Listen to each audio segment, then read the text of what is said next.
Good evening, everyone.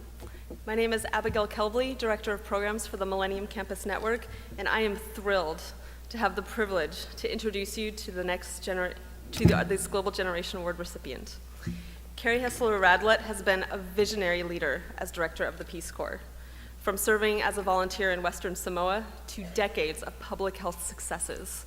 She is a role model and my personal hero. During her tenure with the Peace Corps, she led initiatives to not only improve the health and safety of volunteers, but also to increase trainings to improve the technical capacity of volunteers. And for that, she's not just my hero, but I deeply respect her. As a returned Peace Corps volunteer myself, I am inspired by Carrie's work to strengthen the organization and to build partnerships with host communities in over 60 countries. As we present this award to a very special guest, please join me in extending congratulations and a very warm welcome to Carrie Hessler-Radelet.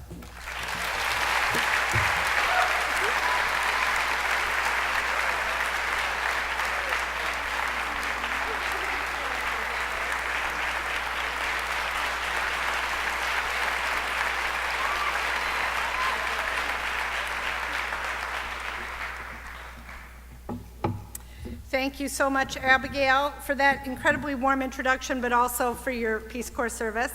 I'm really honored to accept this award on behalf of the Peace Corps. I want to thank Sam and the Millennium Campus Network for having me here and for organizing this incredible network of young and absolutely on fire people, all of you. I am inspired by you, absolutely. It's a privilege to be here with you. I am confident that my fellow award recipients do not feel like the star in today's show, because it's actually you, those of you who are in the audience, who are the stars of this day. Because you bring a level of engagement and enthusiasm and passion to this fight. And for that, I am truly grateful. Thank you so very much. There's a lot of bad news out there these days, and it's easy to get depressed by the future. And sometimes it's hard to see how the things that we do can make a difference. Sometimes it may feel that despite our very best efforts, for example, when we speak up against ignorance or bigotry, when we lead a campaign for a good cause or raise awareness about a global issue, it's just a drop in the bucket, no bigger than a single raindrop. But raindrops become rivers. Rivers swell into the seas, and the rise and the fall of the tides literally transform the landscape. In the course of my travels, and I travel a lot, every day I meet someone who is changing their world. Tonight, as we gather on the International Day of the Girl, I'd like to tell you about some amazing young women who are changing lives in Liberia. Charlene Espinoza and Kristen Casper arrived in Liberia as Peace Corps volunteers 3 years ago. They were assigned to the small village of Salala, and they taught English in a high school. The first thing they noticed was that the boys in their class outnumbered the girls 4-1. The second thing they noticed is that the girls never spoke up in class. The girls were intimidated and they were shy.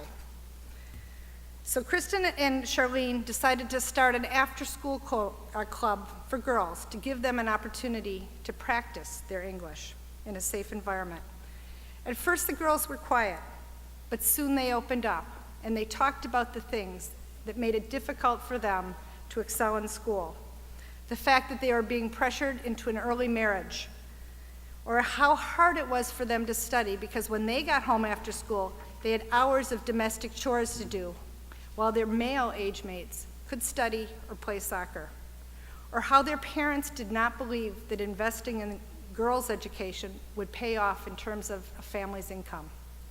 The girls longed to do something that would help them to prove their worth to their families, and Charlene and Kristen longed to help their girls discover their potential. The girls so desperately wanted their own source of income, so they wouldn't have to hang out with older men just to get a little extra cash. So they decided to start their own small business, a sewing business, using beautiful leftover scraps of local batik that they got from tailors in the town. Charlene and Kristen got a small grant from the Peace Corps and bought 5 sewing machines. Each afternoon, after school, the girls sewed colorful handbags, computer bags, an iPad, and Kindle covers using the beautiful local batik fabrics. The girls decided to call their business Bosh Bosh, which means brave or beautiful in the local language.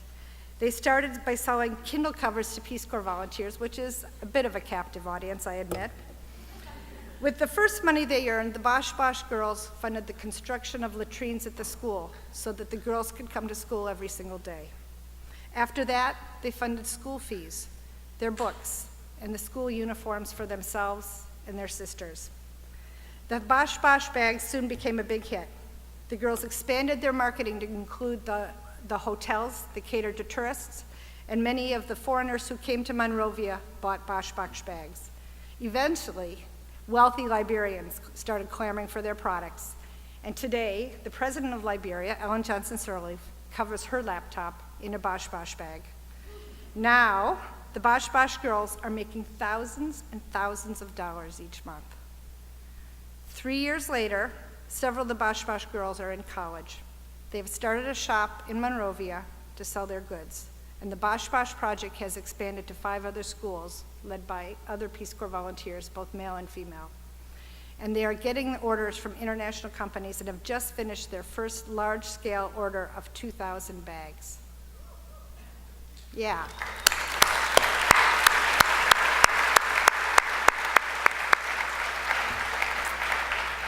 However, with the Ebola epidemic sweeping their country, the Bosh Bosh girls have adapted a new aspect of their work, community education. These days, all of their profits are spent on purchasing disinfectant, rubber gloves, buckets, and supplies. In addition to their sewing, they now spend afternoons leading community education campaigns on signs and symptoms of Ebola, where to go and what to do if someone exhibits symptoms, destigmatizing the disease, and educating their community on how to avoid it, how to prevent it. They have been assisted by some very incredible young men as well. So it's not just the girls now, it's Bosh Bosh boys and girls. They are determined not to fall prey to fear. Once given the promise of a bright future, they refuse to let go of that hope. Like Amos Zhao, who you just heard about from Sam, they refuse to let go of their hope. Right now, they are focusing all their efforts on helping their communities stay safe and hopeful. And they believe that the hopeful part of the equation is very, very important. For they were once without hope for a future. They were once unempowered, but now they are empowered. And they are bold, and they are living up to their name. And I'm happy to say that not one Bosh Bosh girl or their family has fallen to Ebola. Charlene and Kristen have left Liberia, but they are in touch with the Bosh Bosh girls every single day. When told that I would be telling their story today in this venue, they asked if they could send a message to all of you. So here is their message. Liberia is so much more than death and dying. Although Ebola is all around them, it has not defeated the Bosh Bosh girls, and they beg us not to give up on them. They ask us to fear the virus, but not fear them. And they ask us not to stigmatize them. They need our help, but they are brave, and hope is keeping them alive. They will not let Ebola rob them of their future. The heroes in the stories are these girls. Once they discovered their potential, there was nothing they couldn't do. Kristen and Charlene were catalysts for helping them find their power. And that's what Peace Corps volunteers do. They help their communities discover their own potential. And in doing so, they find their own. In the most vulnerable, hard-to-reach communities in some of our most impoverished nations, there are women and girls like the Bosh Bosh girls who are filled with untapped potential, who can be catalysts for so much good in their communities and indeed their nations and our world if only given a chance. For all the progress and development over the past 2 decades, there is so much more to be done. And as we speak, Peace Corps volunteers are stepping up to the challenge. Last year, Peace Corps volunteers worked with more than 1 million girls in activities designed to improve the education, health, community economic development, agriculture, and environment of their communities. From the very beginning of our history, Peace Corps has been committed to working with young people, boys and girls, young men and women, not as recipients of aid, but as partners in problem solving, as the next generation of change makers. Nearly 3/4 of all people that Peace Corps volunteers reach are young people under the age of 25, making youth both the primary beneficiaries of Peace Corps service and the primary agents of change in their communities across the globe as a result. And that's by design, because our belief is that sustainable change can only begin by engaging young people to lead positive social change in their communities. But that equation goes beyond the young people and the communities in which our volunteers serve. In the process of serving others, Peace Corps volunteers are themselves forever changed. Today, Peace Corps is a training ground unlike any other and a pathway to unlocking a potential that you may not even realize that you have. I don't need to tell you this because you've seen it for yourself in your own leadership and your own service.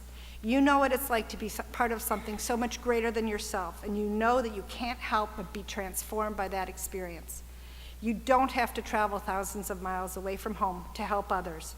You don't have to join the Peace Corps to make a difference, but I hope you will at least consider it. Not for the sake of people in communities where the need is great, and not just for the sake of our country's future, which depends so much on your generation's rising to meet the challenges that we face.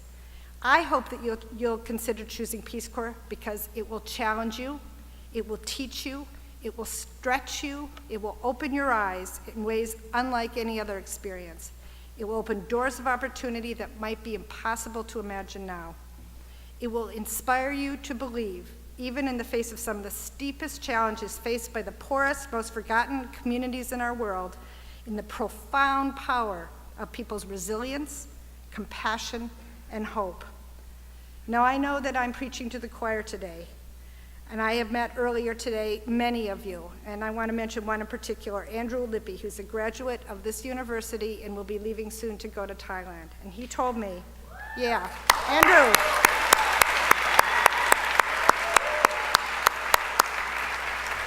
He told me, some people want to wait until they're older to make a difference and to give back, but not me. I'm not going to wait. I'm going to start right now.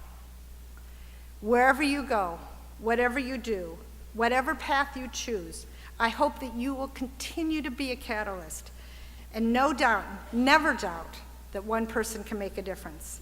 I hope you remember the Bosh Bosh girls and know that in countries all around the world, in the smallest villages and the most faraway towns, there are brave girls and smart women and dedicated men whose stories prove that yes, without a doubt, you can.